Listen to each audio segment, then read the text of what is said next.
Hey everyone, here to talk about another horror movie this year. This one's more in the camp of the horror suspense thriller than I guess what a lot of people would consider true horror.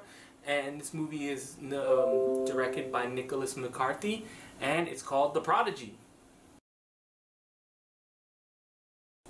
The Prodigy is a story of a young kid born with two souls in him, and his parents have to figure out what's going on with their son,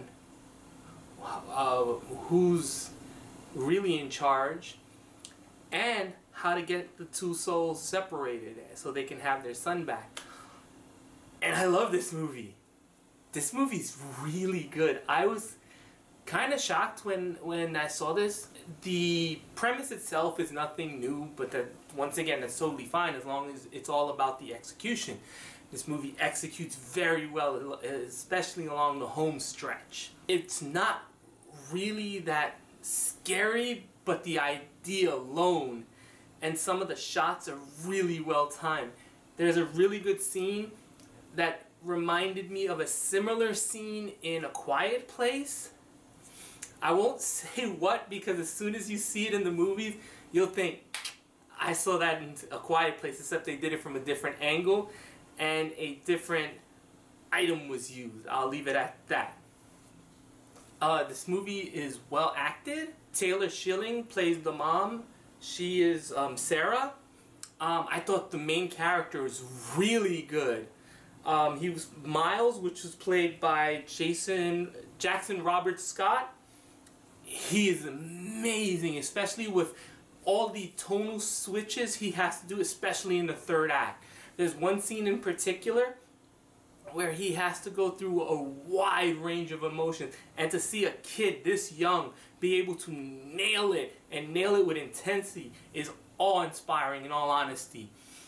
The scenes, there are a couple of scenes that really stood out. There's a scene between Miles and the Dr. Arthur, who is trying to speak to the second soul, the older soul in the kid's body, in Miles's body, and the ending of it, I'm not gonna lie, is both fantastic, amazing, jaw-dropping, vile, and a little repulsive.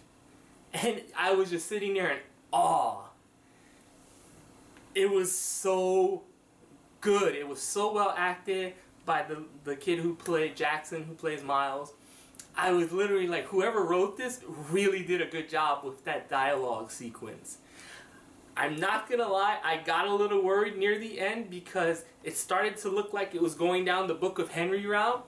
If you saw the Book of Henry and you saw some of the choices the mom, or one of the choices the mom makes at the end, you will go, oh no, I know, I've seen this before. Speaking of I've seen this before, if you do see the ending, it will definitely remind you of another movie. I won't say which one, because as soon as I do, you'll guess the ending. But I will say the ending was amazing.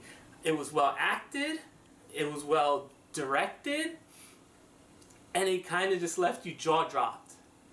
Some of the problems I had with the movie is, for a movie that was only 100 minutes, so it's only an hour and 40 minutes, it was really slow at the beginning. Also, the reason for the child having two souls is not really fleshed out. They say why, but it was basic. It felt very random, and it was like, oh, we have to put in some type of dialogue for it to explain what happened. Also, I felt the parents bickered a lot for no reason.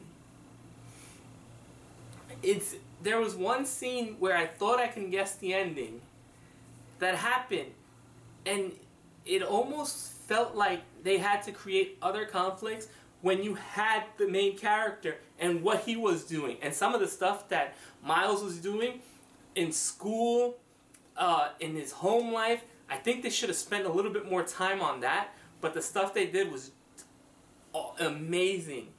there's a couple of scenes those two scenes I just wanted to talk about, the scene with the doctor and the ending. There's a couple of other scenes that really stood out. I just don't want to get into spoilers talk. The beginning montage was a little bit too much. You see him, you know, they go through the fact that, oh, he's super smart at a super young age, but he does have some other mental flaws. And it could have been a little bit sharper there, or just, you know, make the montage move quicker. Or it needed to, like, get rid of, like, some of the bickering between the parents, because, in all honesty, some of it was either wasn't needed.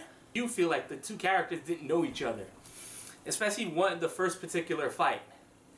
I was like, wait, don't you guys live together? Wouldn't you know that about each other? Or wouldn't you know, especially the dad? I think the dad gets the short straw.